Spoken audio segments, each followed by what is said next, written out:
Hey, what's going on, guys? So yesterday I made a text post on YouTube letting you know that I won't be making YouTube videos for the next few weeks or so, and I still do plan to upload projects from other courses. So today we're going to actually do 5 different mini projects with HTML, CSS, and vanilla JavaScript, and these 5 are from my 50 projects in 50 days course on Udemy. So if you're interested, I'll have a link to that course in the description with a promo code.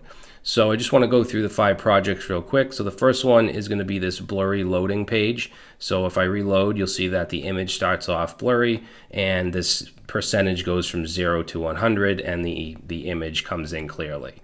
So that's the first one. The second one is going to be this vertical slider. So we have an image on this side, some text on the left, and we can just scroll through and we can go the other way as well. All right, so that's the second project. Third one is going to be this random choice picker. So we can go ahead and put some choices in here separated by commas. So choice 2, choice 3, and if we hit enter, it's going to do this little effect down here and it's going to randomly pick one of those choices. Next, we have a live user filter. So we have a list of users here. Obviously, you could replace this with anything. And then we can just start to type and we'll filter down Edna, and you can see it filters that user. And then the last one is going to be this content placeholder project where when we come to the page, we have this cool little effect until the data sets in. Okay, so all of these use HTML, CSS, and JavaScript. And then I'll also have the GitHub repository for the 50 projects in 50 days. And obviously it includes those 5 projects. And one thing I want to mention is there is a project starter. So this is where I basically begin each project, and it's nothing special. You just have your HTML head body tags, you're linking in the script, and you're linking in the CSS.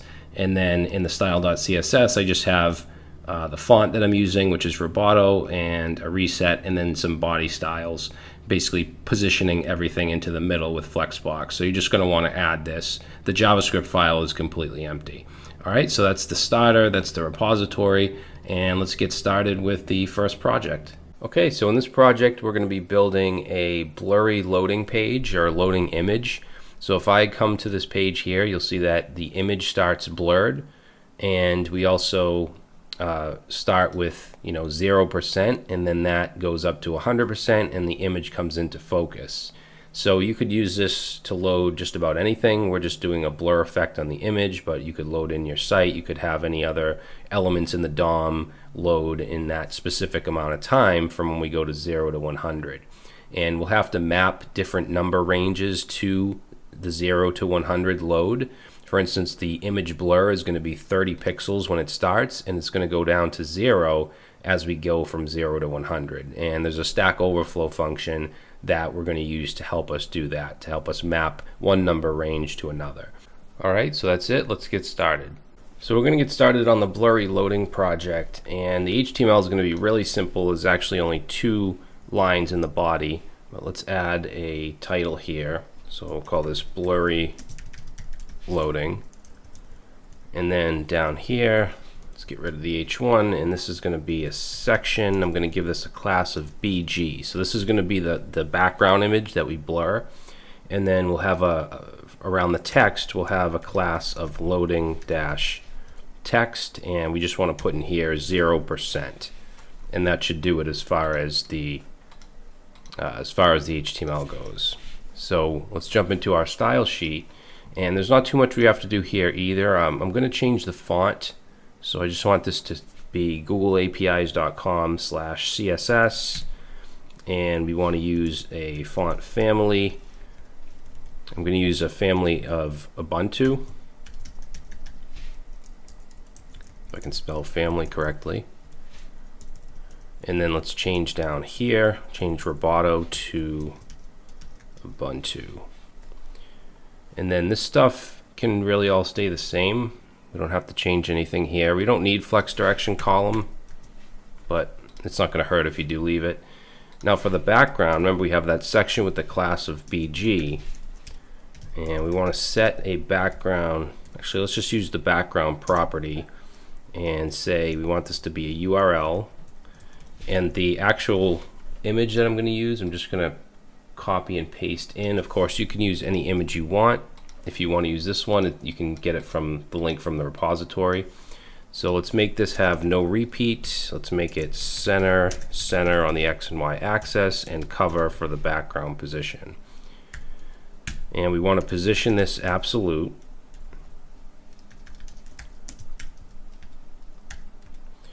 And then let's set the top.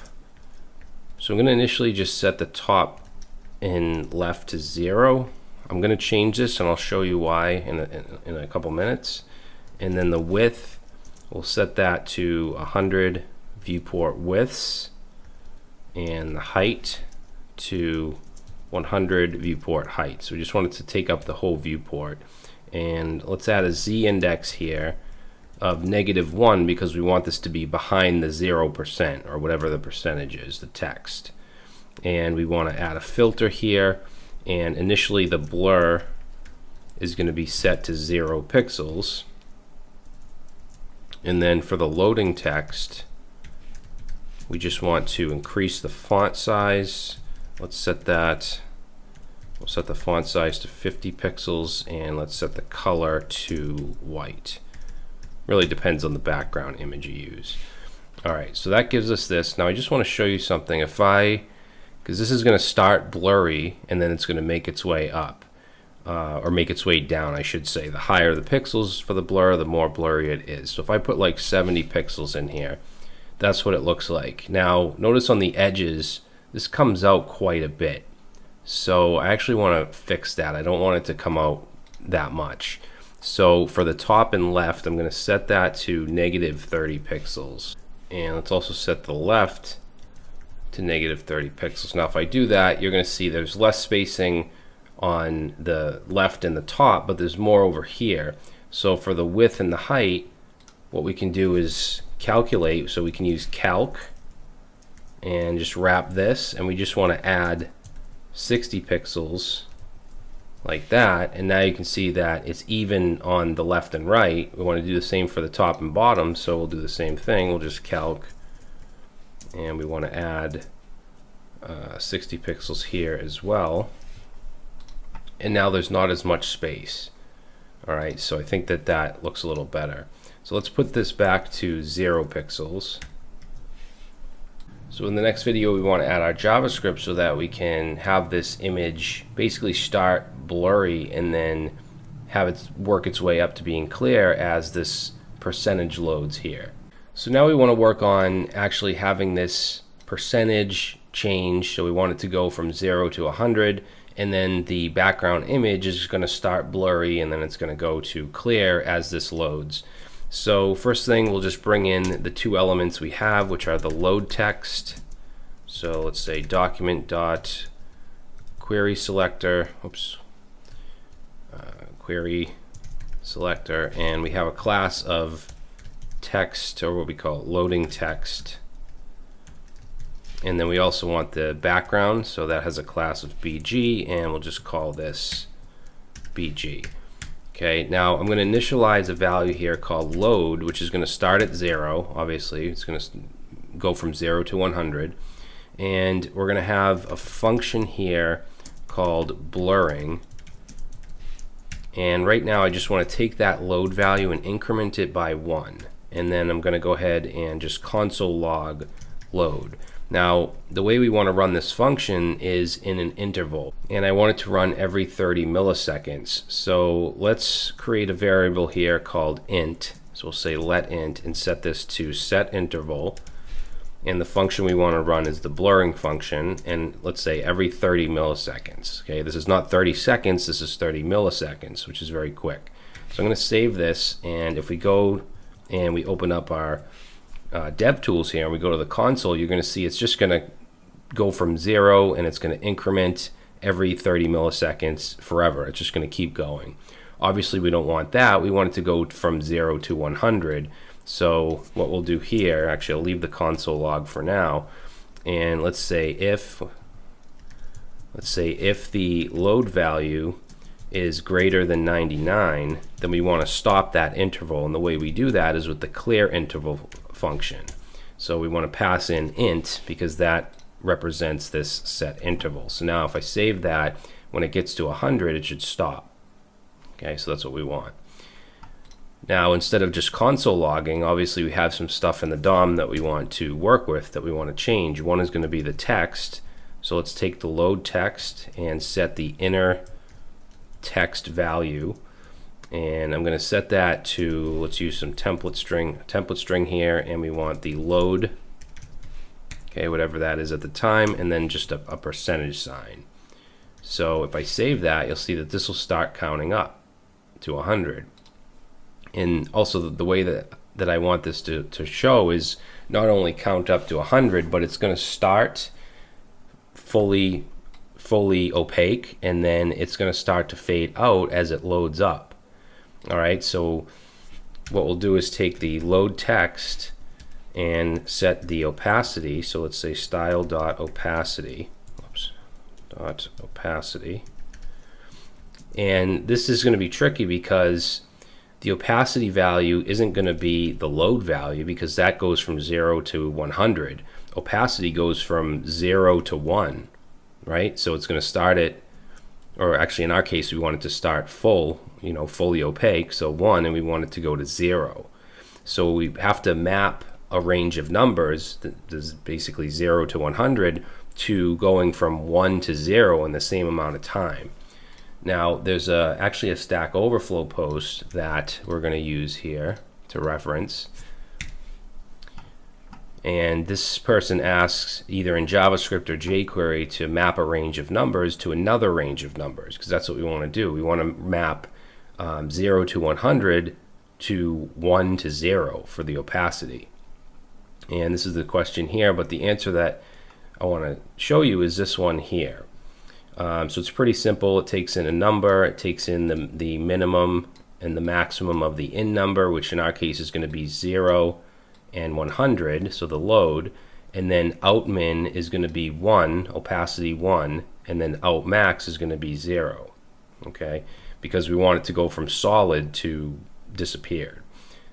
So I'm going to actually put this link here. I'm going to put this at the bottom of the file, just in case you need to look at it. And then I'm going to grab this function here called scale, and we're going to put this right here.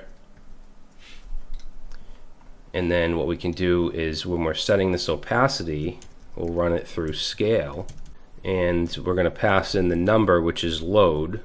So that's basically, that's the amount of time that we want this stuff to happen. So when that goes from 0 to 100, we want to map opacity from 1 to 0. If we were starting invisible and going to opaque, then we would do 0, 1, but we're doing it the other way around. Hopefully that makes sense. So let's go to the page here, and I'm going to save, and this will run, and now you can see it's going to just slowly fade out as it gets closer to 100. All right, so this is actually a really handy little function. Let's put this, put this right up here so we know that that goes with that. And Stack Overflow is great for little functions like this to do a specific task. Now we have to do the same thing for the blur, because I don't want the blur to be from 100 pixels. I want it to be 30. 30 is the max. So actually I'll just show you right here. If I set in the CSS, that's the max blur I want to do. I don't want to set this to 100 like that. So we have to map the 0 to 100 to 30 to 0, because we're going to start blurred. So we want to start at 30 pixels and bring it down to 0 when the load is done. So let's take the BG, the background, and let's take style. We want to do style.filter, and we're going to set that to template literal, and let's say blur. And inside here, inside blur, we're going to open up our variable syntax or expression syntax, and we're going to call scale, and we want to scale the load just like we did with the opacity, and it's going to be from 0 to 100 for that load, and then we want the blur to go from 30 to 0 in that same amount of time that load goes from 0 to 100. So let's save that, and oh, I forgot pixels. So we have to have the number. You have to have px in here. So after this expression, we'll do px, and there we go.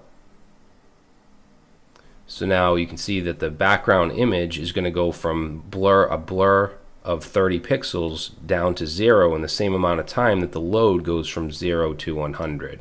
Same thing with the opacity of the number. Alright, so that's pretty much it. And of course you could load in anything you want. I chose to do just an image and blur it in, but you know, you could add other effects with stuff that you add to the HTML, that you add to the DOM. But that's it for this project. Let's go ahead and move on to the next one.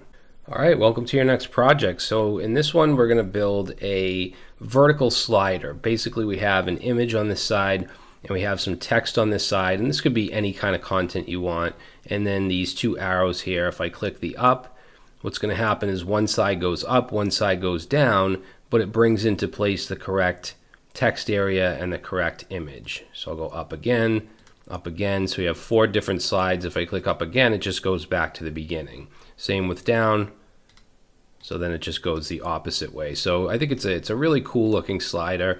It's not really responsive. If we make this smaller, you can see it doesn't really look good on smaller screens just because of the orientation of it, but that's not really the point here. This is made for, you know, a desktop, laptop, etc. If you wanted to, you could go on and try to maybe switch the orientation on smaller screens, but we're going to go ahead and build this out. I think it's a really cool looking project, so let's get started. Okay, so we're going to get started on our vertical slider. Now I have my browser window quite wide because this isn't really responsive just because of the orientation of how the slider is. So it's not going to look good on like a smartphone or anything like that. That's not really what this is geared for. So I'm going to just keep this a little wider and just click back and forth for now. In our HTML, we just have our project starter, and I have a link to the font Awesome CDN because we will be using icons for the buttons. So let's start off here. Let's change this to vertical slider.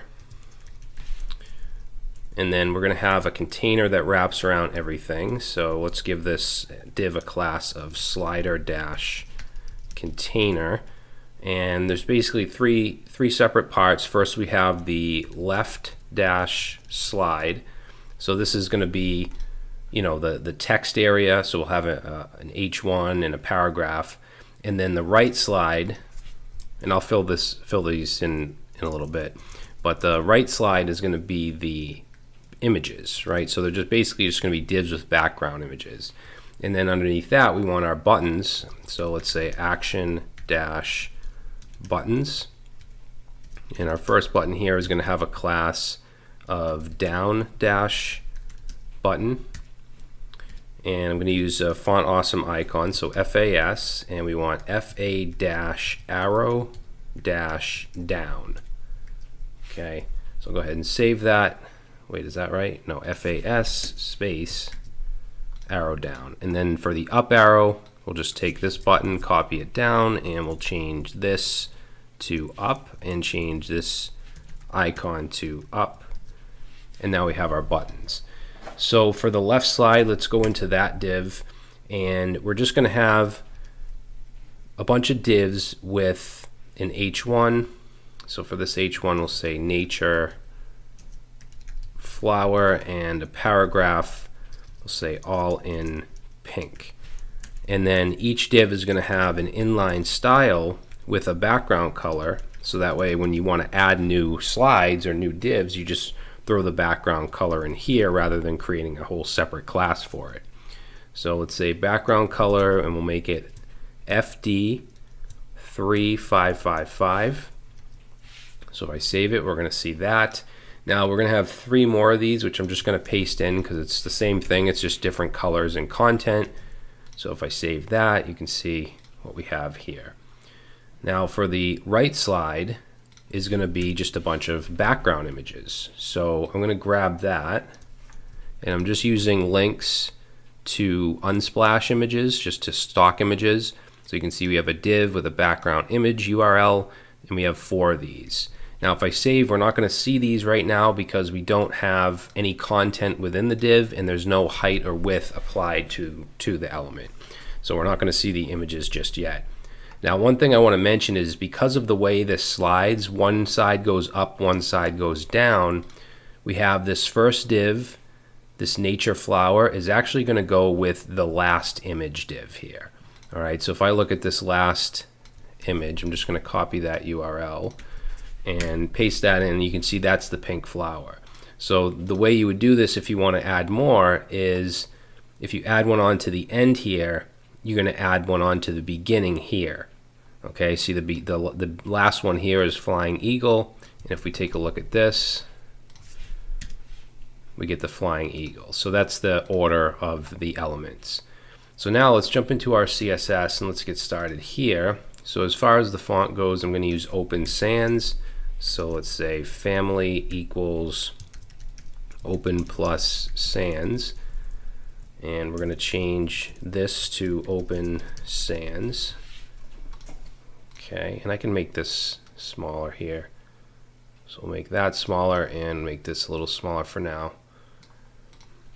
Now the body, we actually don't need all this stuff like display flex. I just want the font family, and I want the height to be 100 viewport heights.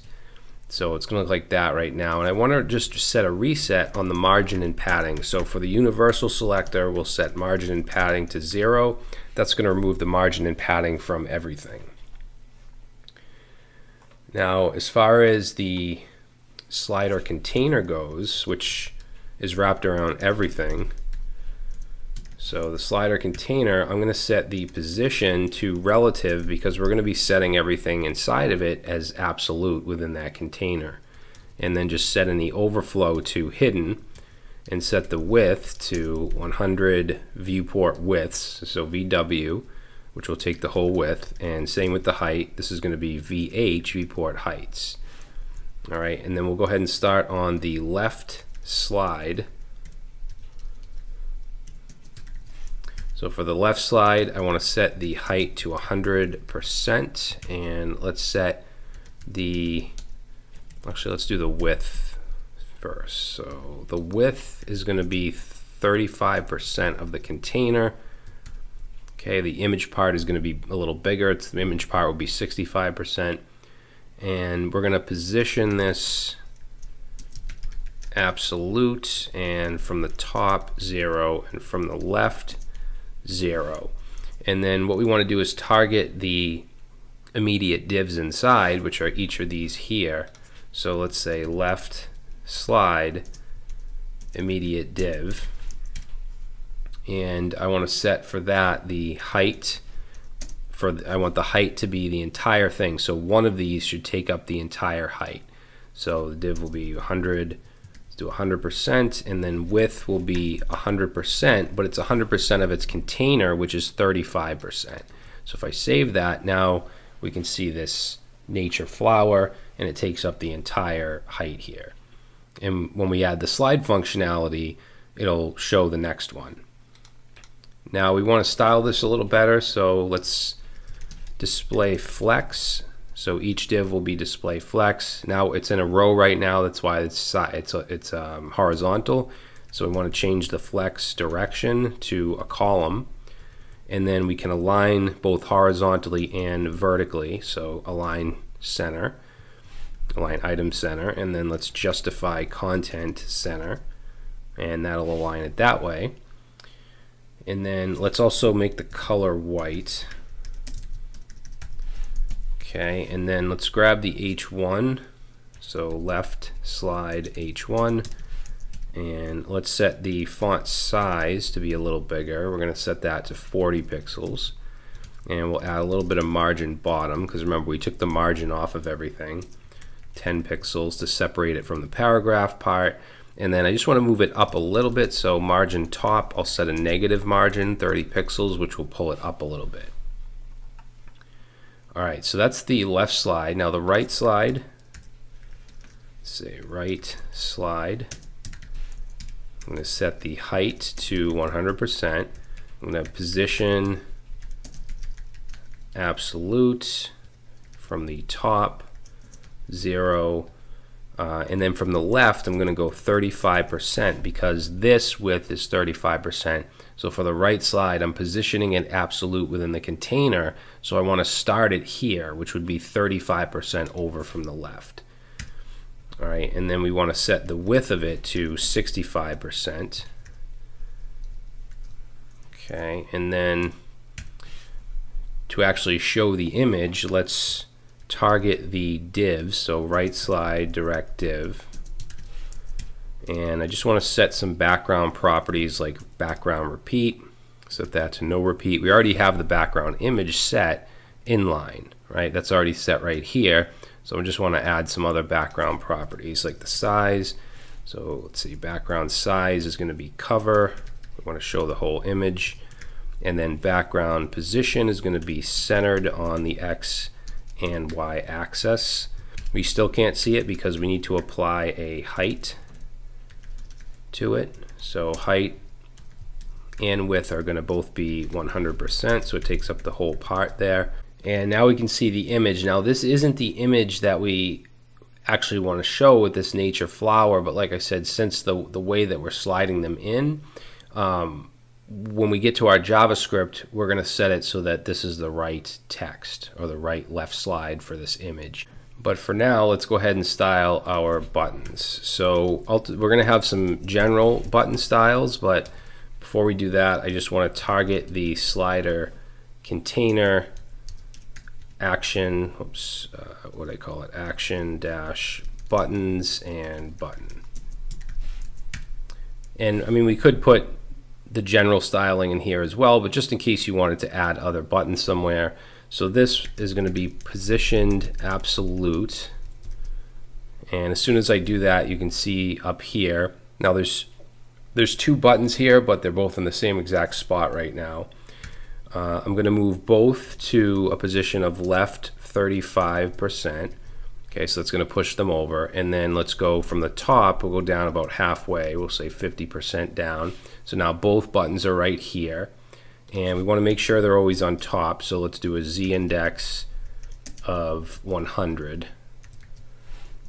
All right, and then for the down button, so let's grab this here and say class down dash button. I'm going to set a border. Actually, let's position it first. So we can use transform and then translate on the x-axis, because what I want to do is move this button over this way to the left. So if we put a positive number in here, I'm going to just do 100% of the element. It's going to move it over to the left, which I don't want. I want it over to the right, so that's going to be, I'm sorry, that's going to move it to the right. I want it to the left, so that's going to be negative. So now it's on either side of this line right here. All right, and then as far as the borders go, actually, you know what? We'll do that in a second. Let's first do the up button. So this one is going to be up button, and we want to actually move this one down. So we're going to do translate Y. I'm sorry, not move it down, move it up. This one here, I want to move up 100%. So we'll do negative 100%. So now you can see the positioning of these arrows. Now for the styling, so the general button styling, let's go up here to button, and let's set a background color of white. And let's get rid of the border, so border none. And let's make the color a gray, we'll do AAA. And let's make the cursor a pointer. Let's make the font size a little bigger, we'll do 16 pixels. Let's do padding, 15 pixels all the way around. Okay, so you can see that looks a little nicer. And on hover, let's say button, hover. Set the color to 222, just a little darker, and we don't want any outline, so any button in the focus state, we want to set the outline to none. All right, now if we hover over, it gets darker.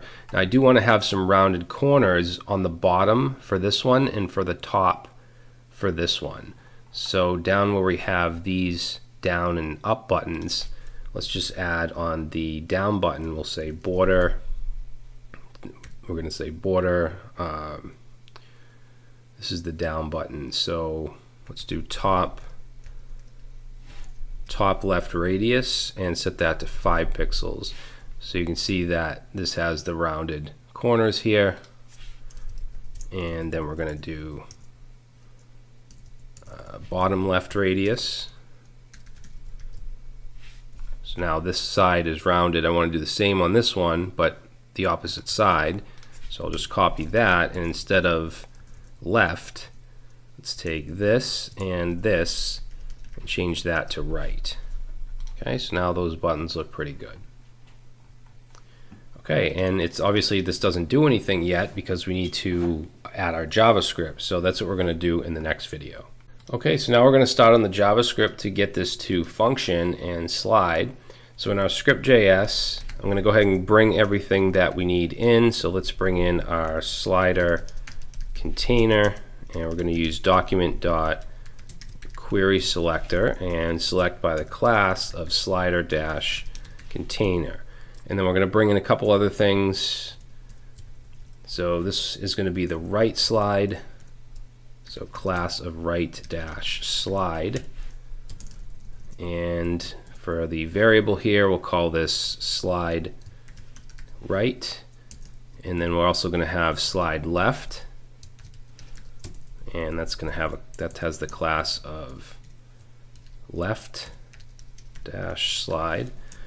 All right, then we also want the buttons. So we have the up button, up-button, and we have the down-button. And let's call this one up button, down button. And then I also want to get the length of the slides, meaning how many slides do we have. So let's say slides length, and we'll set this to query selector all, because what we're selecting is all the divs, and we actually don't want all the divs in the document. We want all the divs that are in the slide right. Okay, so basically all those divs with the background images. So in here we want to query selector all the divs. That'll give us all the elements, but we just need the length. So we'll use the length property here, and that will give us, it will give us 4 in this case. If I console log slides length, and I go over here and open this up, you can see that we get 4. Okay, so you'll be able to add more or less slides if you want. Now we want to have an active slide index, because basically these are positioned to be like on top of each other. We need to know which index is basically in view. So let's say active slide index. Make sure you use let here, and we'll set that to 0 to start with. And let's take the slide left, okay, and then we're going to add a style, and we want to apply the top and set that to a set of backticks, and we want to do negative because this is actually going to go up, and the initial top value is going to be negative, and then put in our expression syntax here, and then some parentheses, and we want to take the slide length and subtract by 1, because the length is going to be 4. However, the index is 0 base, so the index will be like 0, 1, 2, 3. Even though there's 4 total, it starts at 0. So we want to get the last index, which in this case would be 3, which would be the 4th slide. Okay, because arrays are node lists, they're 0 based. And then we want to multiply that by 100, because it takes up 100% or 100 viewport heights. So let's add here VH. All right, now if I save that and I go back, notice that this has moved to the correct position. So flying eagle actually goes with this image here. Now we just want to add functionality so we can, flick these up and down. One side will go up, one side will go down, and it should bring the correct slides into place. So let's take the up button, and let's add an event listener for a click. And when that happens, we're going to run, we'll call this function change slide, and we'll pass in an argument of up. Okay, and then I'm going to copy this down, and then this one's going to call down, and this is going to be on the down button. So let's change this here to down button. So they're both going to call the same function, they're just going to get passed in a different argument. So let's create our function. We'll use an arrow, so we'll say change slide equals, and it's going to take in a direction as a parameter. And then let's get the slider height, so we'll say const slider height, and that's going to be the slider container. And then there's a property called client height, okay, which will give us just that. In fact, we can console log just so you can see what that gives us. Slider height, and if I go over here and I click the up button, we get 666. Is that a bad sign? Let's click up again, 577. So it's based on whatever, whatever the height is here. And it's going to be completely dynamic. Doesn't matter how, high or small it is. So that'll give us whatever the slider height is. Now let's check for the direction that's being passed in. If the direction is, let's say, equal to up, then what we're going to want to do is take the active slide index, and increment that by 1, so plus plus. And then we want to know what happens if we hit the end. So let's say if the active slide index happens to be greater than the last index in the slide, which we can get with slide length. Slide length, but we want to take away 1 from that. So if that's true, then we'll set the active slide index to 0, back to the beginning. So basically, if we get to the end, we're going to go back to the beginning. All right.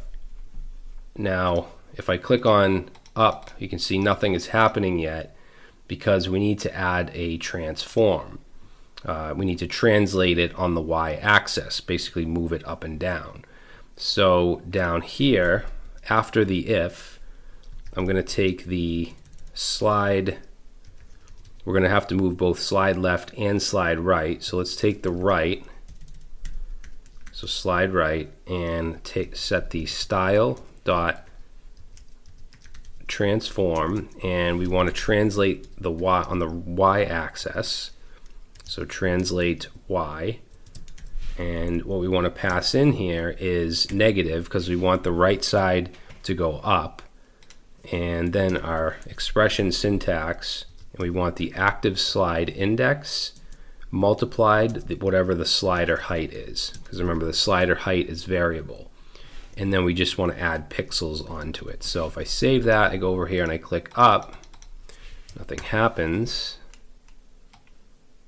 Let's see, slide length is not defined. Slide length is not defined. Oh, it's slides length, plural. All right, so let's try that. And there we go. So you can see that it switches. Now, if I do it and it's at a certain height and then the height changes, you can see it kind of bleeds over. If I click it again, it's going to then recalculate the height based on this right here, okay, which we put into this variable, which we're using down here. Now I want it to actually have a smooth transition rather than just flicking over. So let's go back to our style sheet. And let's see, we want to go on both the left and right slides.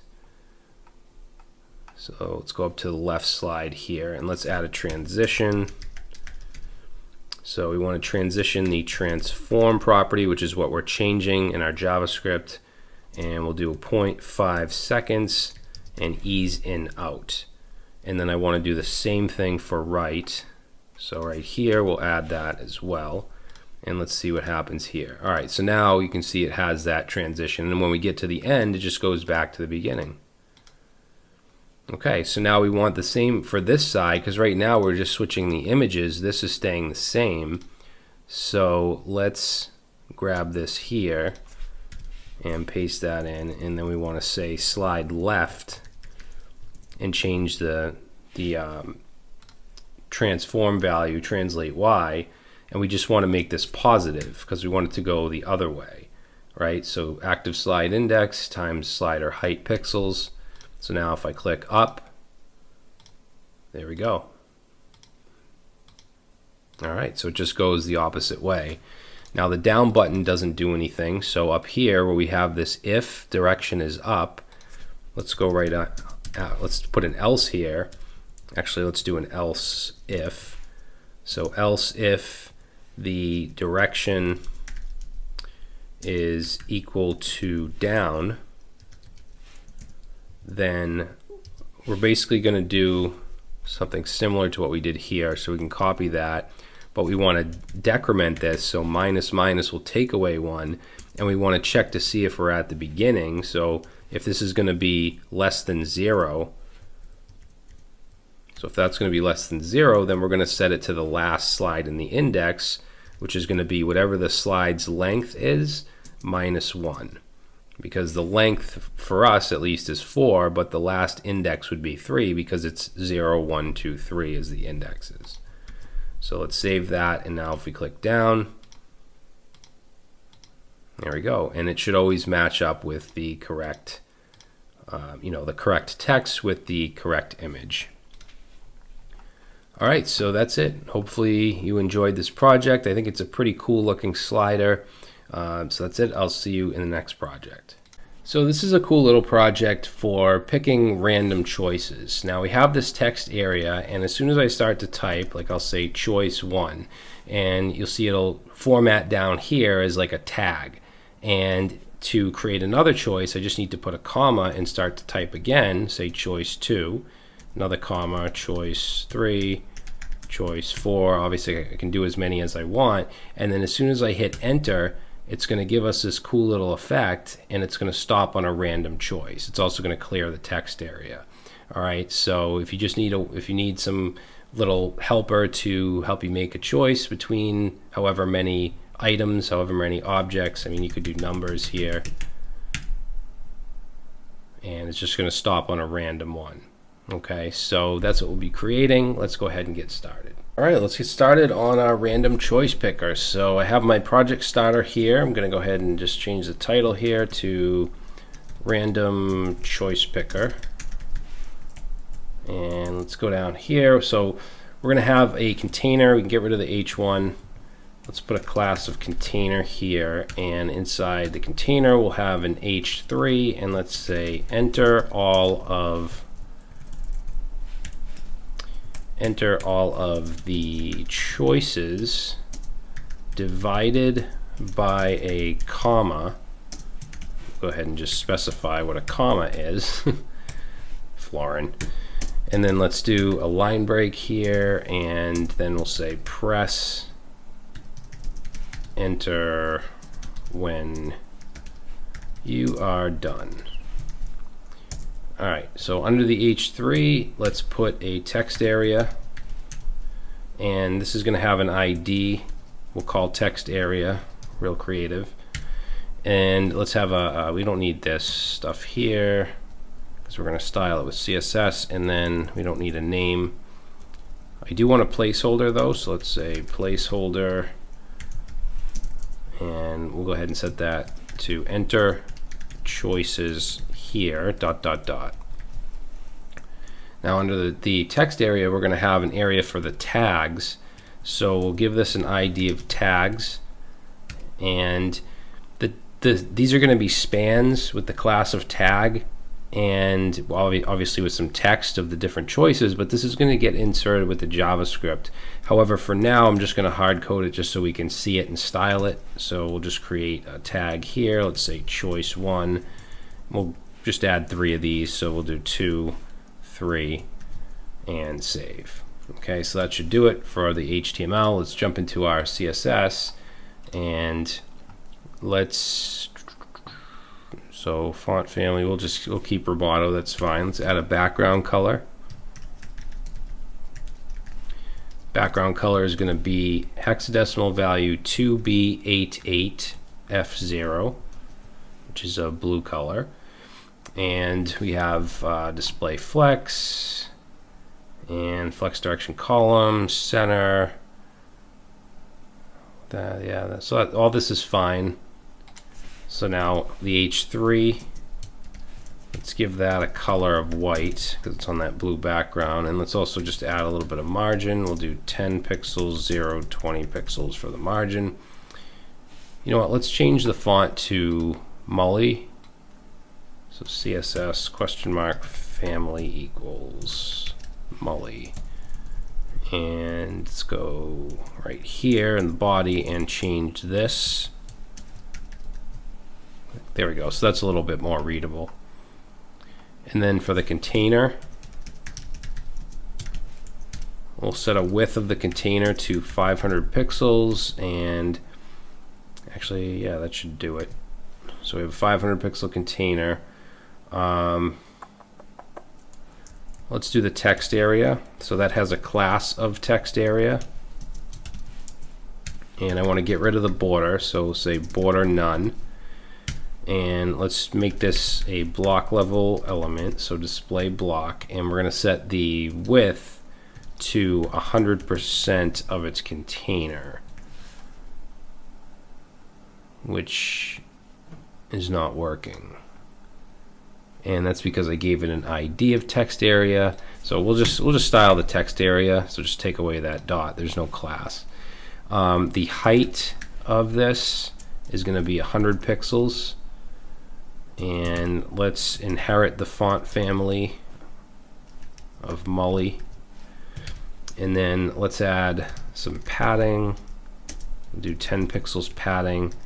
And as far as margin goes, we'll do 0, 0, 20 pixels. And then let's make the font size a little bigger, 16 pixels. And then that should be good for the text area. Now for the tags, so we have spans with the class of tag. And we're going to add a background color. So background color is going to be F0932B. It's going to be the background, and the color of the text is going to be white, and we're going to add a border radius of 3 pixels, and I'm sorry, not 3 pixels, 50 pixels. And padding, we'll do 10 top and bottom, 20 left and right. And let's spread them out a bit. So we'll add margin. Let's do 0 top, 5, 10, and 0. And the font size, I'm going to make 14 pixels. Make that a little smaller. Let's display as inline block. And yeah, so that should do it. Now, when it selects, when it selects something at random, it's going to have a background color. So we'll have, in addition to tag, it'll have a class of highlight. And I just want to change the background color to hexadecimal value 273C75. And just to see what that looks like, let's say the second one here, we add highlight, and the highlighted one will look like that. Okay, so that's it for the user interface here. So in the next video, we'll go ahead and we'll start to add our JavaScript. Alright, so in this video, we want to create our tags. We want to be able to type in here and split by a comma and create tags below. So one thing I want to do in the CSS though is on the H3, I'm just going to add a text align of center just to center that. I think that looks a little better. And then in our script file, we want to get the tags element, which is this right here, this div with the ID of tags. So let's call this tags L and set that to document.getElementById, and we want the ID of tags. And then I also want the text area, so we have an ID of text area, and let's call this text area. And those are the only two things we want to bring in. So then I want to automatically focus on the text area, so we're going to call the focus method, which if we go to the page, it'll automatically put the cursor in there and we can start typing. Now we want an event listener on the text area, so add event listener, and we want to listen for a key up. So you have key down and key up. We're listening when you press down and then you let go, that's going to fire this off. And when that happens, let's pass in our event parameter here. When that happens, we're going to call a function called create tags, and we want to pass in e.target.value, which is going to be whatever we type in. So if we create a function called create tags, say input, and we console log the input, if we go down here and we open up our console and I start to type, you should see what we type down here. All right, now the way we're going to do this is we want to take whatever we type in and then we put a comma. We want to split at that comma and create an array of whatever is on either side of these commas. So this would create an array with this as the first value, this is the second. We can do that using split. So let's say const tags, and let's set that to input, which is a string. We want to split it by the comma and turn it into an array. So now if I console log here tags, and I go and I say, let's just put a 1 in here. Whoops, what happens? Split is not a function. So split, if I put a 1, you can see we have an array with one value of 1, which is a string. If I put a 2, it's going to just be an array with a 12. But if I put a comma and then a 2, then we have an array with two values, 1 and 2. So it's going to split it by the comma. Now I don't want to be able to have space like that, so what we'll do is add on to this dot filter, and filter is also a high order array method that allows you to return certain things based on a conditional. So we'll say for each tag, let's say tag dot trim, which will just trim off any white space. If that is not equal to an empty string, then we'll return that. And then we just want to map, which will just manipulate the array. So for each tag, we want to return an array with the tag, but we want to trim. So we're just saying it can't be an empty string. Also, we're going to trim any white space. So now if I save that and I do 1 space, you can see that it's not actually added. The space isn't in there. And I can put comma 2 space, and the space is not added in there. And if I just do like comma and then another comma, it doesn't add another, it doesn't do anything because of our filter. All right, so now that we've established that, let's get these tags put into our HTML. So we'll get rid of that, and let's take the tags element and clear it. Otherwise they're just going to pile up, so before we do anything we'll just clear that. And then we'll take our tags, which is an array, and we want to loop through with for each. So for each tag, let's create a tag element with document.createElement, and we want to create a span. We also want to add a class to that, so let's take the tag element and let's class list.add the class of tag, and then we want to set the inner text of that. So we'll take the tag element and set the inner text to whatever the tag is, because we're looping through it here. We get each one and we're going to put that as the inner text. And then finally we want to take the tags element, so make sure you have the S here. This is the ID of, the div with the ID of tags, and we want to append child, and we're going to add each of those tag elements in. So if I go ahead and I do hello, so it starts to type down there as a tag. If I do a comma and I put in world, that's going to be the second tag, so it's going to separate it by the commas. All right, so we have the ability to create these tags. What we want to do next is have the ability to hit enter and then have it randomly select, and it's going to highlight and it'll give that cool little animation as well. So we'll do that in the next video. Okay, so we're able to create our tags here with commas. Now we want the random select functionality. So in our event listener, let's check to see if we hit enter. So we'll say if, and then on this event object we have a key property, and we're going to say if the key is equal to enter.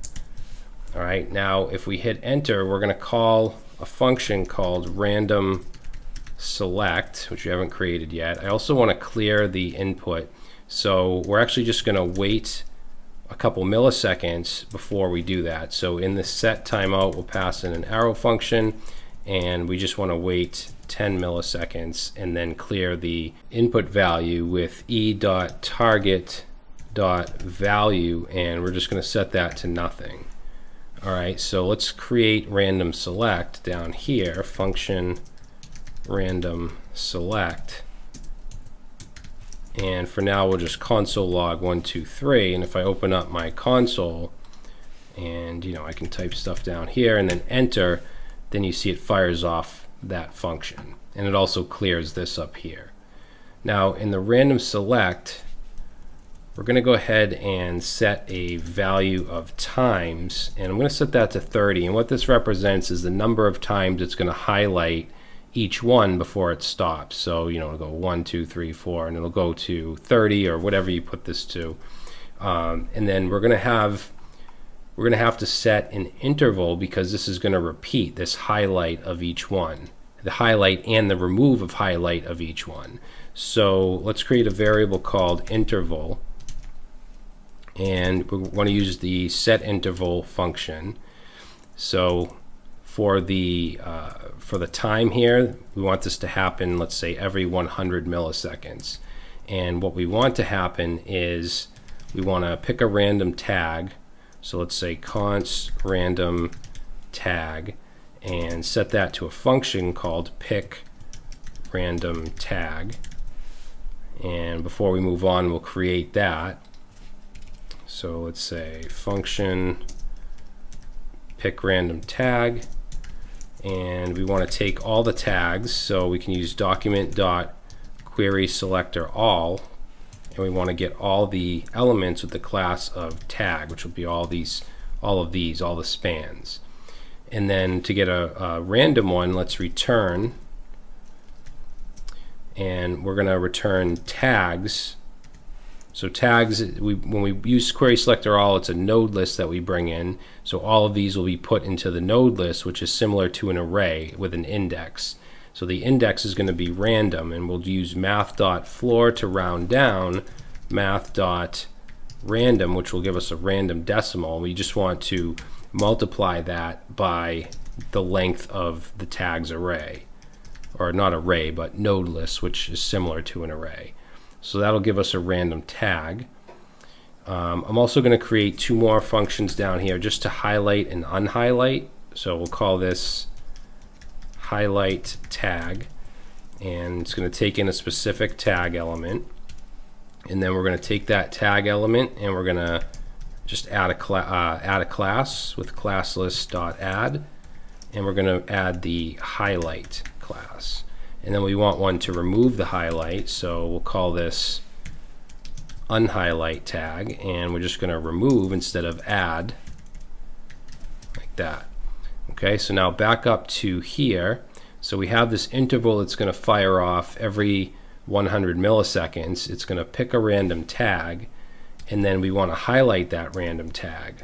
So highlight tag, pass in our random tag, and then we want to unhighlight. So I'm going to have a set timeout here, which is going to take in a function, and we're just going to wait 100 milliseconds here to unhighlight. Okay, so in here we'll say unhighlight tag, and want to pass in our random tags. So with this, if I were to create my tags and then hit enter, you can see what's happening. Every 100 milliseconds, it's picking a random tag to start at, and then it's highlighting a random tag, and then 100 milliseconds after, it's unhighlighting. So that's just going to keep going forever right now. All right, so I'm just going to reload to stop that. And now what we can do is go under, let's see, so function, we still want to be within our random select, but we want to go down here, and I'm going to have a set timeout with a function, and I want this to run after whatever the times is. I want to multiply that by 100 milliseconds. So the 30 here, multiply that by whatever the time this is, which is 100 milliseconds. Okay, we could even put that, in a separate variable if we wanted to. But anyway, we want to clear our interval. So when you have an interval that runs, there's a function called clear interval to stop it. So we want to pass in our interval. Then we want to pick a random tag to stop on. So let's do a set timeout. And this is going to be 100 milliseconds. And inside this set timeout, I want to get a random tag. So once again, we'll create a random tag and set that to pick random tag. And then we want to highlight it. So let's say highlight tag and pass in our random tag. Okay, so this up here is causing that, shifting it to each one, highlighting and unhighlighting after a certain amount of time. And then this takes care of stopping it and just picking a random tag to land on and highlight. Hopefully that makes sense. So let's do 1, 2, 3, 4, 5. These can be numbers or strings or whatever you want to put in here. Let's do up to 10. And then I'm going to hit enter. So it should run 30 times, and then it's going to stop on a random tag, or in this case number, but of course it can be anything. And let's try that again, same thing, which we did 1 through 10, and hit enter. So it landed on 3 last time. Now it lands on 1. All right, so you have choice 1, choice 2, choice 3, hit enter, and it's just a cool little application to pick a random choice. All right, so that's it. Okay, so in this project we're going to create a live user filter where we're actually going to fetch a bunch of users from an API called randomuser.me. So we're going to fetch them, put them in here, and then we're going to be able to filter these users. So if I type in an R here, any user that has an R in either their name or their location is going to show. I'll do RO. Let's say let's search for this Roman guy. So ROM, and you see that the only user that matches that is this Roman Roberts. And if I delete, it's going to continue to filter. Okay, if I want to search for this Oliver, and if I delete, it's going to just match whatever I put in here. All right, so we're going to be dealing with the fetch API. We are going to use async await as opposed to the .then syntax for fetch, which returns a promise. So we'll first create the UI, style it with CSS, and then we'll fetch the data and we'll implement the filtering. All right, so we're going to get started on the HTML and CSS for this project. So let's jump into our index.html here for the project starter. So we're going to call this live user filter, and let's go ahead and get rid of this h1 here. So basically we're going to have a container here, and then we want the input, and underneath that we'll have an unordered list with the users. Ultimately the users will come from the API that we're going to fetch from through the JavaScript, but for now we're just going to hard code them just so we can see it, we can style it. Then we'll move on to making it dynamic. So let's create a header here. I'll go ahead and just create a class of header, and let's use an h4, give it a class of title, and say live user filter. And underneath that h4 I'm going to put a small tag and give this a class of subtitle, and here we'll say search by name and / or location. And then under that small tag is going to be our input, and the input is going to have an ID of filter, type text, and let's just add a placeholder to it. So placeholder will say search. Okay, so that's the header. So we can go underneath that div. Actually, we can use a header tag here. So use a header tag, and then underneath the header, let's do our UL, and I'm going to give this an ID of result. This is where we want our results to show up, and I'm going to give it a class of user-list. All right, so inside this UL, like I said, the list items are going to be generated with dynamic data, but for now we're just going to hard code them. So let's add an image here, and I'm going to use HTTPS, and let's use random user.me/API, which we're just going to get just a static image now, but later on when we actually fetch the users, the random users, it's going to be from the same API. You can use it just to insert a random user image, or you can make a request to get some JSON data for random users. So right now we're just going to do portraits slash, and then we can do like women/33.jpg. So if I save that, we're going to get a random image here, and then for the alt, we'll just use a name, say Sarah. And under the image here, we're going to have a class of user-info, and in here we'll have an h4 with the name. Let's say Sarah Smith, and underneath that, let's do a paragraph with the location. We'll say Wexford, Ireland. And then what I'll do is just copy that list item, and I'll just put two more. I'm just going to use the same image and name. It's fine because, like I said, this is going to come in from the API ultimately. We also want an li for that just says loading while we're fetching the data, so I'm going to put that in as well. So it'll just be a list item with an h3 that says loading ... Okay, so that'll be our HTML. Now let's jump into our style sheet. So for the styling, let's see, we'll use this font. For the body, I'm going to add a background color of hexadecimal F8, F9, FD, and see, display flex. We can get rid of the flex direction column. Want everything centered. Okay, that's good. Now the container wraps around everything.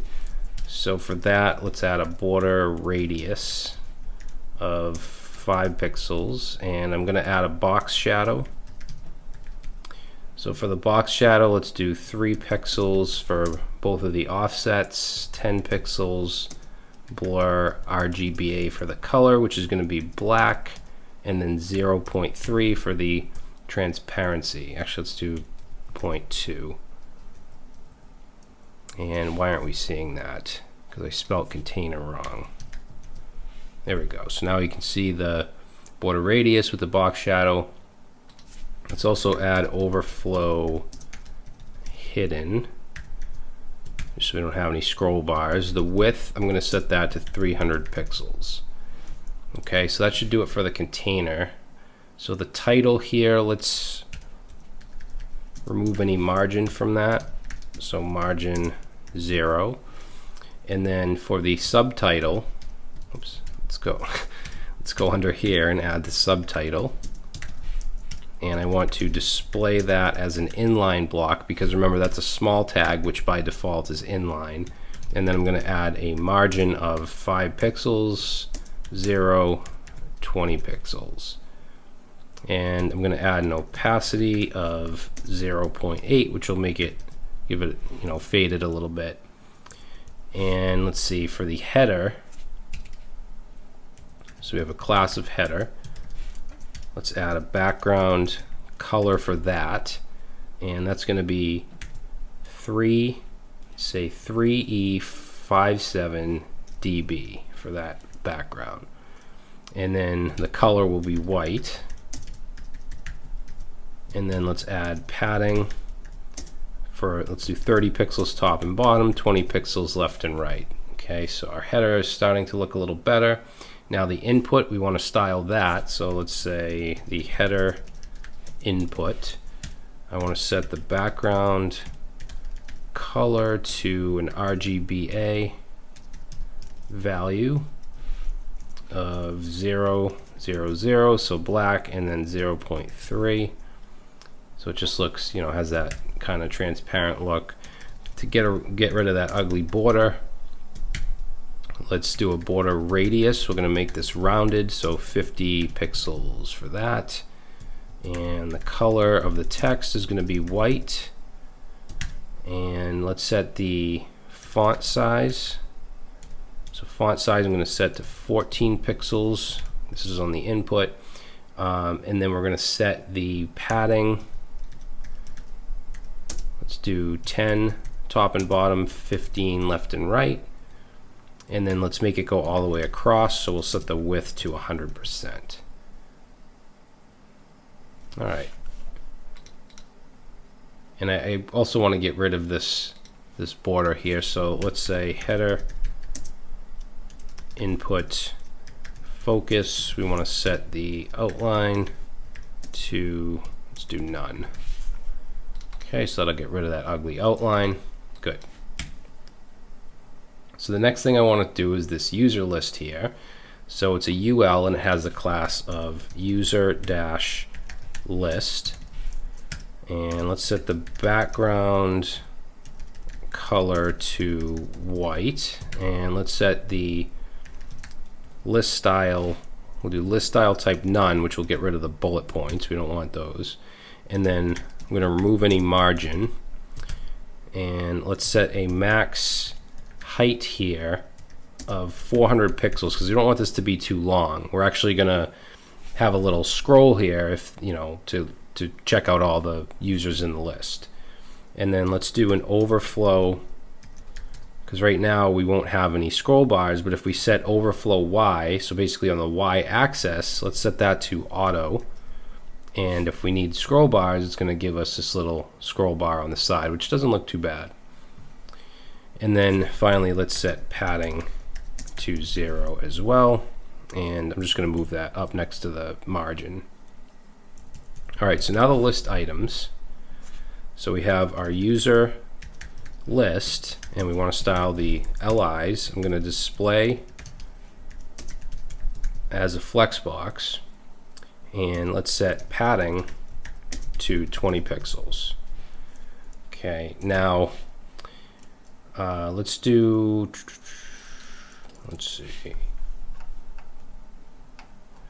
All right, let's do the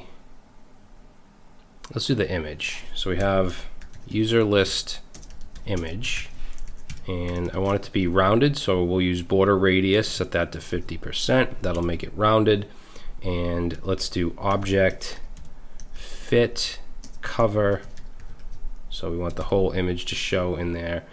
And then we're going to make the width and the height 50 pixels. Okay, so kind of small, but I think that looks all right. The user info, so we have user-list.user info.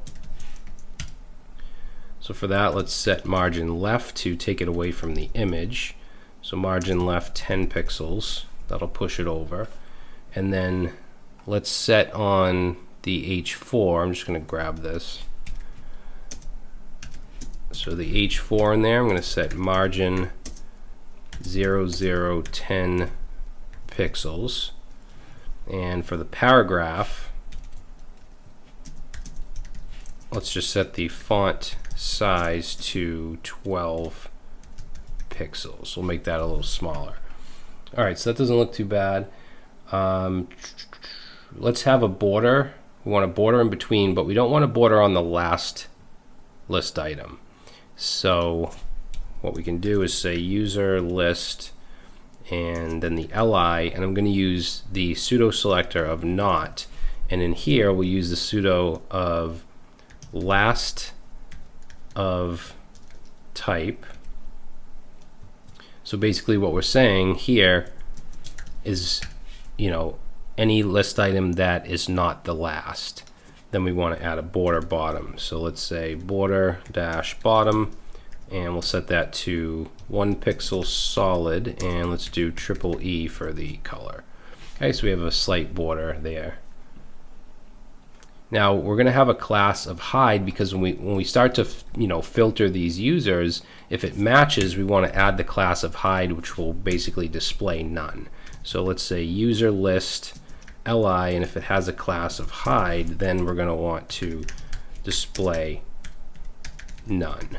Okay, so if I manually come over here and put on one of these LIs a class hide, that's going to get rid of it. Okay, but obviously that will be dynamic because we want to filter it out with whatever we type here. So I think we should be good. The loading, the loading will show before any of these users show. Right now we just hard coded it in here just so we could see. So now I'm just going to remove everything, all these LIs except for the loading. So we'll get rid of those now that we know that those are styled correctly, and save. Okay, so basically our UI here is complete. We just now need to make it function with JavaScript, so we'll do that in the next video. Okay, so now we want to fetch some data, some users from a third-party API at randomuser.me. So this API is pretty simple. It's open, so you don't need any kind of key or anything like that. You don't need to sign up for anything. You simply make a request to randomuser.me/API, and you get, I think you get one user by default, but you can set a query param of results and get as many as you want. So we can actually I can show you this in the browser. I'm just going to copy this. So randomuser/API, if I run that, it gives me, let's see, yeah, it looks like it gives me one user. But if I put on this a query string, so if I do question mark and then results and let's set that to 20, you'll see it gives me 20 users. And it gives you all kinds of fields. Your name, location with a full address, age, phone number, even password, username and password. So it's a really useful API for just like dummy data. So that's what we're going to use. So let's close that up, go into our script, and I'm going to start off here by just bringing in what I need. So let's bring in the result. Let's see. So in our index.html, we have this right here, the UL with the ID of result. So we want to bring that in. So document dot, I'll go ahead and use get element by ID and result. And then we also want our filter, which is our input. So that has an ID of filter, or at least it should. Let's just make sure I've put that. Yeah, so ID of filter right here. Okay, so we're bringing in those, and the next thing I want to do is just initialize an array here called list items, and it's going to be just an empty array. So basically where we're going to put the data that we fetch. And let's create a function, and this is going to be asynchronous because I'm going to use async await. I'm not going to use the dot then syntax. So I'll say async function, and we'll call this get data.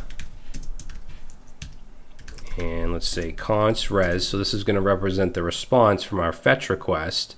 Now this fetch returns a promise, so we want to await since we're using async await. We want to await fetch, and let's pass in here https randomuser.me/API, and I'm going to get 50. So we'll do, let's say results equals 50. Okay, now with the fetch API, we need to then call res.json to get our data. So let's create a variable called data, and let's await, because this right here, this res.json here is going to be a promise, so we want to await that, and then that should give us our data. And I'll go ahead and just console log data just so we can test this out. And we're going to run this function right here, just say get data. And then if we go over here and open up our console, we should see, okay, so we get an object with two things. We have info, and this has, like, I guess, pagination and stuff like that, the number of results, the page. So results is what we want, and this should have 50 different users. All right, so let's go down here. Let's get rid of this console log here, and I want to clear the results before we do anything. So we'll say results and set the inner HTML, results dot inner HTML, set that to just an empty string, and then we're going to have to loop through the data here. Actually, you know what we can do, since we need to do data dot results, because remember this gets an object with info and results. So we could go down here and say data dot results or we can just destructure here, so we can just pull out results from the data. Actually, yeah, that's fine because we called this results singular, so we can use results here. And then we can just grab that and we can loop through that. So for each,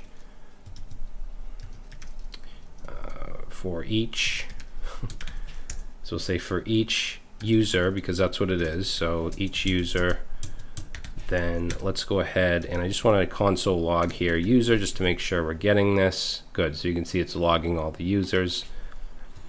And let's construct an LI, because right now in our HTML we just have, we have the UL, we do have the loading here which is going to show initially, but we want to construct the list item that are going to have the users. So let's do that in this for each. We'll say const li, and let's use document dot create element, because we want to create a list item for each of these users. And then we want to take our list items array, which starts off as an empty array, and then we want to push on each of the LIs. Okay, so I'm going to push that on, and then we'll take the LI and add the inner HTML. So this is going to be, similar to the hard-coded HTML that we had for each user. It'll have the image and stuff like that, which we can get from this user object that's passed in to this for each when we loop through the array. So in here, let's say image and set the source, and we want to set this to, we're going to use this variable syntax, and let's take the user. Now we can access user.picture, and then there's different sizes. I'm going to do large, so user picture large. And you can see all this stuff if you make a request, either in your browser or with something like Postman or whatever. The alt, I'm going to use the user's first name. So we have user.name.first. And if you're wondering, where I get this name.first and stuff on this picture.large, every API is different. You just have to, you can look at the documentation to see what it gives you. Actually, we can see right down here where I logged it. Let's see, so you can see name. So name is actually an object with first, last, and title. So I'm getting the first. Picture should be in here somewhere too. So picture, we have large, medium, thumbnail. So it just depends on the API. I know when I first started learning this stuff, it confused me, like where did you get this from? It depends on the data that's being sent from the API. Same thing with, here where we get results. Some APIs, the data might just come as a one array or a single array, or it might come in different objects like a results object. This one also had an info object, so it just depends on the data you're dealing with. So this image here, let's finish this up, and then we have under the image we have a div, and let's give this a class of user-info. And in user info, we're going to have the name, so it's going to be in an H4, and that's going to be the first and last name. So let's go ahead and get the user.name.first, and then a space, and then we'll get user.name.last. And then underneath that, we'll have our paragraph, and this is going to be the location. So with this particular API and the data it gives us, we have access to user.location.city, and then I'm going to put a comma, and then I want to get the country. So user.location.country. Okay, and you can see that right down here. So in location, you have city, you even have coordinates, so you could place them on a map. I mean, you can do a lot with this little API. So that's that. Now we have the list item created. We added it to the array. We added the inner HTML. Now we just need to put it into the result, into the HTML. So we have that result that we pulled in. That's the UL. We want to append child because we're putting this LI into the UL. So we want to just pass LI in there. All right. So if I save that, you can see here, now we're getting 50, I'm going to close this up, we're getting 50 different users.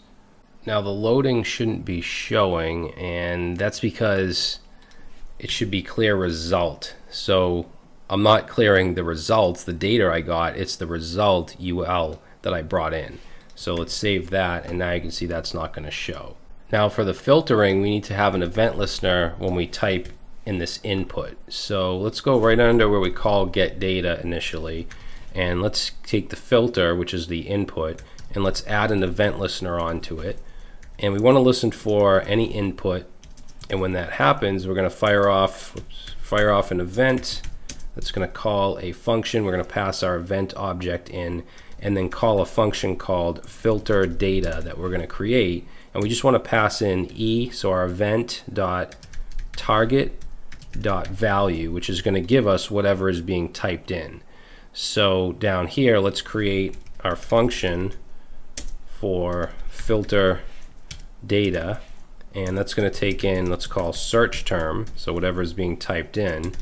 And just to show you, we can console log search term, and if we open our console up here and I start to type, you can see we can capture whatever we're typing. So I'm going to then take the list items, which is the the array of users, and loop through. So we'll say for each, call this item. So for each item, I want to check. So we want to basically check to see if it matches the user. So we can do that by taking the item, say if the item dot inner text. So inner text for the item. Remember, list items is the li. So we're going to go through the LIs and check each item and check the inner text. And I'm going to make it lowercase by using 2 lowercase like that, because even if we type in uppercase, I still want it to match. So we'll first convert it to lowercase, and then we're going to use the includes method. So we'll say if the inner text, when it's lowercase, or not when, but we're going to convert it to lowercase, if that includes the search term that's passed into this function, and we also want to make that lowercase, so they're both going to be lowercase, we're going to match that. If it matches, then we want to remove any class of hide. Remember, the hide class is just set to display none, right? This right here. So we want to just take the item and set class list dot remove, and we want to remove any class of hide.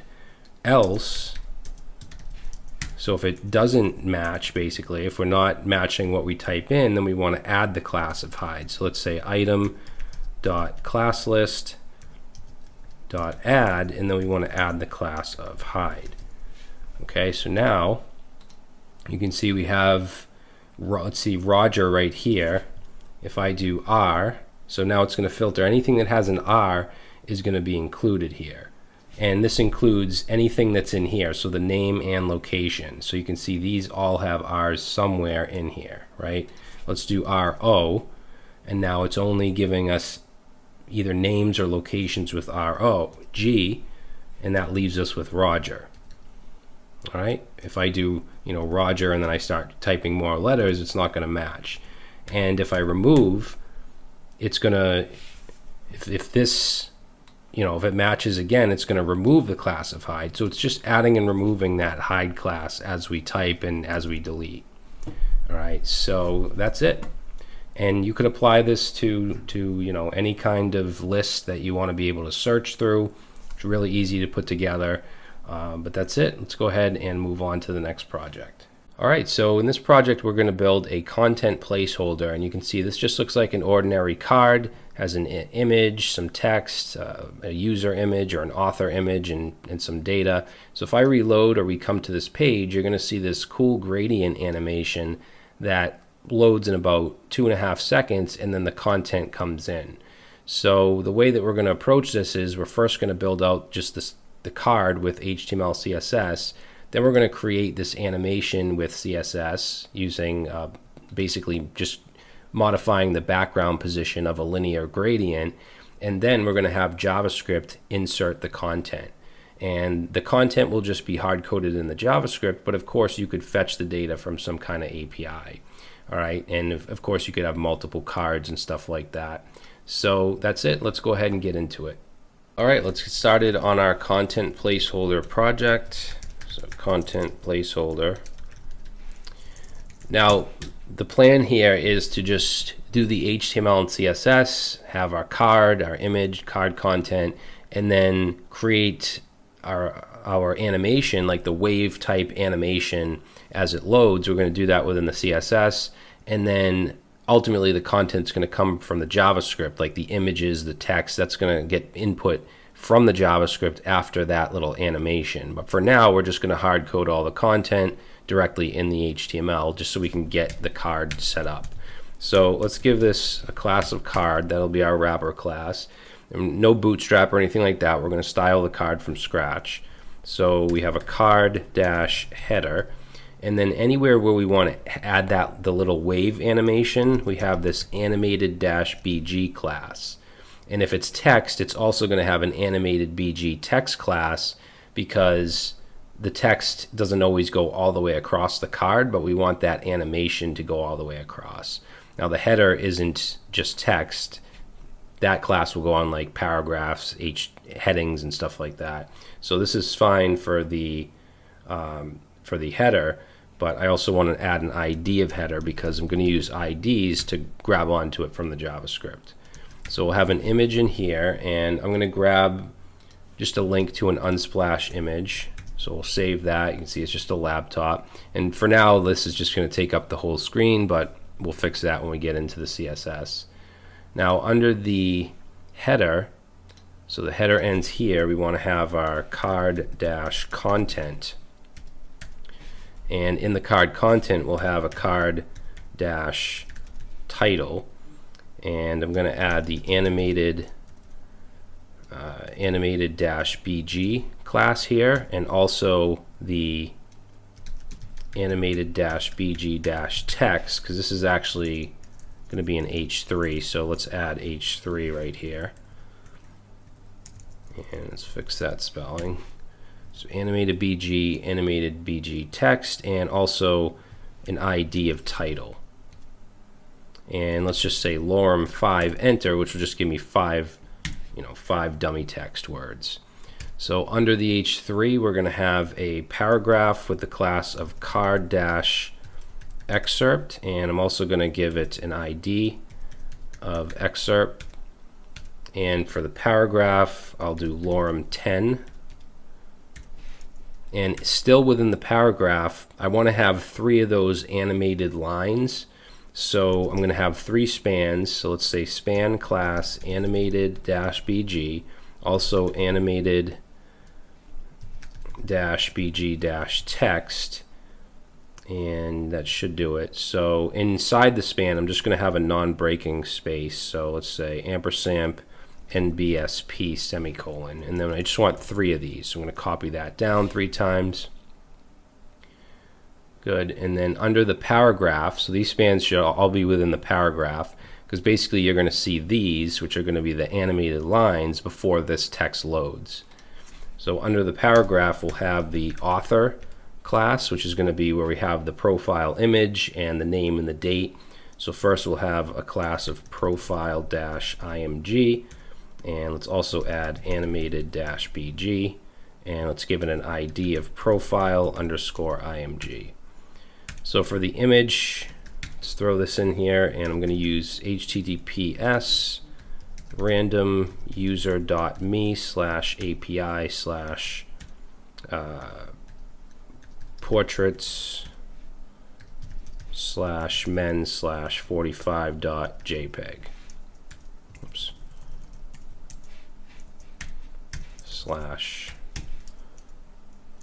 All right. Now this image here, that's good. Under the div, so we have the profile image div. We're going to go under that, still within the author class, and let's say author-info.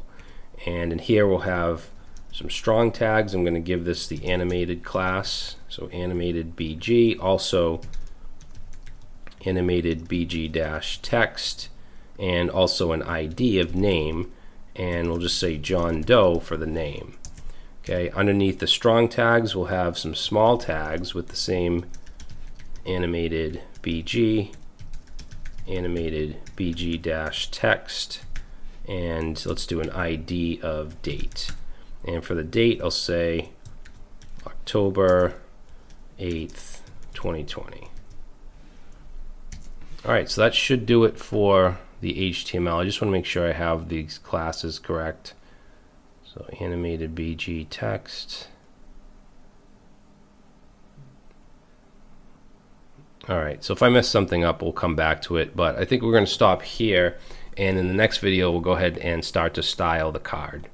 Alright, so we're going to get started on the CSS for this project. So I guess we'll just keep the Roboto font, that's fine. And the body, we're going to add a background, or let's do a background color, and it's going to be a light gray, so hexadecimal EC F0 F1 is going to be our background.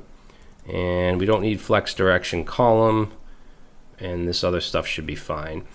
Now let's just say for the image we want that to have a max width of 100% of its container, so that's going to shrink up that image. And then let's start to add the styles for our card. So the card, I want to give it a box shadow, so we have our horizontal offset, let's do 0, vertical 2 pixels, blur 10 pixels, and color will be RGBA black with an opacity of 0.2. Okay, so you can see the outline here. Alright, now we want to have some rounded corners on the card, so I'm going to set the border radius to 10 pixels, and let's add overflow and set that to hidden so nothing comes out of its container, and then I'm going to have a width of 350 pixels on the card. And let's set the card header height, I'm going to set that to 200 pixels. And right now the text is kind of over the image a little bit, so let's style the card header image. So I'm going to just make sure object fit is set to cover, and let's set the height to 100% of its container and the width to 100%. So now you can see that the text is no longer over the image. Now the card content here, let's say card content. So I'm going to set the background of that to white. Actually, we'll use background color. And then I want to just set some padding to move everything away from the side, so we'll do 30 pixels padding. Alright, now the stuff that's in the card content, like the title, let's do that. So card dash title, I'm going to give that a height of 20 pixels and a margin of 0. And then the excerpt, so the excerpt, I'm going to give a color of hexadecimal 777, which is a gray color. And then for the margin, let's do 10 pixels, 0, 20 pixels. So that's the excerpt. Now for the author, author wraps around all of this. So author, I just want to display flex, which automatically puts it into a flex row. And then for the profile image, so profile dash image, remember that's the div around the image. So I am going to set the border radius to 50% because I want it to be rounded, although right now that's on the div and the image is basically popping out of the div. So we want to make sure we set overflow. We want to set overflow to hidden. Okay, so that'll make it rounded. We also want to make it much smaller, so let's set the height to 40 pixels and also the width to 40 pixels. So now the last thing is the author info, which is around the name and the date. So let's say author info which I want to display as Flexbox, but I want them to be on top of each other, so the flex direction is going to be a column instead of a row. And then let's take any remaining content, so justify content to be around each element, so space around. And let's add a margin left to move it away from the image, so 10 pixels, that'll move the text away. And let's add a width of, let's say 100 pixels. Okay, and then for the small tag, we have author info small. I just want to change the color to AAA, which is a gray, and then add a little margin top, so 5 pixels, and there we go. So now our card is styled. So in the next video, I want to create the animation effects, and then ultimately this content, the images and the text, are going to come from the JavaScript. Alright, so we should be able to add our CSS animation and the JavaScript all in this video. So at the bottom of the CSS file, let's add an animated-bg, which we added on quite a few elements. And the way we're going to do this is set a background image to linear gradient, which takes in a direction. We want to say it's going to go to the right. And then we have 4 different colors that we're going to use, which are all just light grays. So I'm going to paste this in just because I hate typing out hexadecimal. So like this color will be 0%, and then at 10% this color, 20 this color, 100 this color. So that'll give us a very faint gradient. And then for background size on the X and Y axis, let's do 200% and 100%. And we're going to have an animation here, but I'm not going to add that just yet. Now for animate, we're not going to see any difference here because animated BG, well actually we do see a difference. Never mind, you can see the gray behind the text here. It'll also be behind the image, so if I go to this image right here and just comment this out, you can see the gray. There's no animation to it yet because we haven't added that, but we will. So we also want to deal with the text because we always want it to go all the way across. We want to display it as an inline block. Right now you can see the spans are just these little gray lines. We want those to be 3 lines that go all the way across. So let's add here animated bg-text. And I'm actually going to set a border radius here of 50 pixels. And then let's display as an inline block because I want to, let's add 0 margin, and I want to add a height of 10 pixels and a width. We want it to go all the way across, so that'll be 100%. So now you can see all the animated BG text go all the way across. So the next thing to do is add the actual animation. So this animated BG, we're going to add animation. We'll call this BG POS because that's what we're animating here, is the background position. And we're going to do it over 1 second. It's going to be linear and infinite, so it'll just repeat itself. And then we need a keyframe for that. So let's go down here and say keyframes. We called it BG POS. And basically at 0%, we want the background position to be 50% 0. And then at 100%, I want the background position to be negative 150% and 0. So we're just changing the position on the x-axis. So now if I save, if you look closely, you can see that effect. Okay, so it's just animating the background position of this right here, of this linear gradient, and it's giving us that effect. Now, what we want to happen is when we come to the site, we just want to see the animations here. In fact, if I comment this image out again, you'll see this animated BG class is making this effect. But I want to come to the site and I don't want this stuff to load until after 2 seconds or whatever. So that's where the JavaScript comes in. So let's go back into, or go into our script and bring in pretty much everything. We want the header. So document dot, let's use get element by ID, and I gave that an ID of header 2, 3, 4, 5, 6. So we want the header, we want the title, basically everything we want to add that animation to, and then insert the content. So title, excerpt,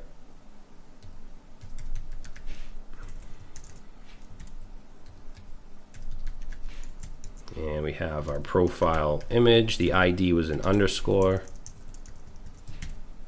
profile underscore image. Then we have the name, should have an ID of name, and we have the date. Now we also have the animated classes, so let's say const animated, and we're going to do underscore BGs because there's more than one, so we have to use here document dot query selector all, because we're selecting more than one of these classes with animated dash BG. And same thing with animated dash BG dash text. We're going to do select all, and we'll call this BG underscore texts. So these are going to be node lists, which are similar to arrays with all of those elements that have those classes.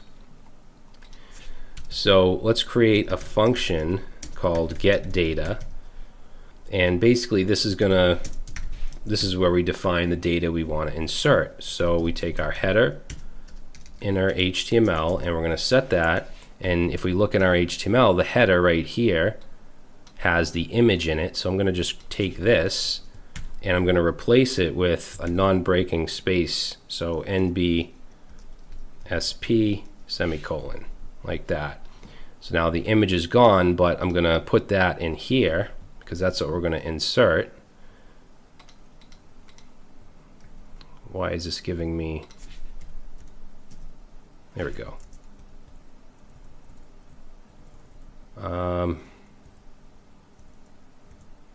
What is happening here? Are these on different lines? Yeah, so just make sure you fix any of this if these are not on the same line. There we go.